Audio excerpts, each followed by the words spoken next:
Okay, magandang araw mga ka-YouTube. So balang topic natin ngayon is maglagay tayo ng marine epoxy dito sa ating kotse. Kasi ang problema nito is may pumapasok na tubig sa loob pag ulan. Pag masyadong malakas yung ulan, halos bumaha dyan sa loob. So nung upon checking, tinanggal ko tong doon sa loob. Nakita ko nanggagaling dito sa sa may kanto ng ito, pati ng kotse. So nung tiningnan ko dito sa labas, ayan, nakita ko may butas nga.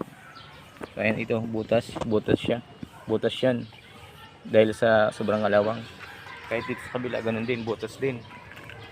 Ayan, ito bali ang kotse natin si Chevrolet Optra. Ayan, so nakita nyo.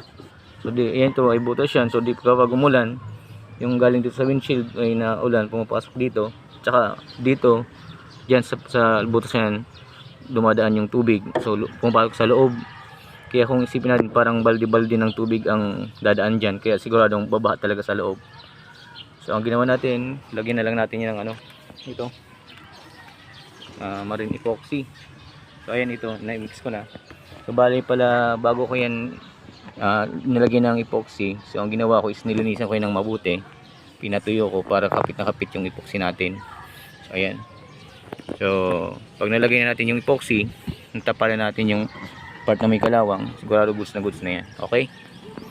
So sana makatulong sa inyo mga ka-YouTube. So again, ang problema nito is may pumapasok na tubig sa loob. Okay, dito sa gilid pala okay naman siya, dito okay, wala naman siyang tama. So maging doon sa kabila ganun din, walang tama siya. Kaya nung nakita ko, inobulshoot ko dito talaga pala. Okay, so pag natapalan natin yan, goods na yan. Okay, so salamat sa inyong panonood mga ka-YouTube, and huwag kalimutan mag-subscribe sa aking channel and mag-like button. Okay, salamat.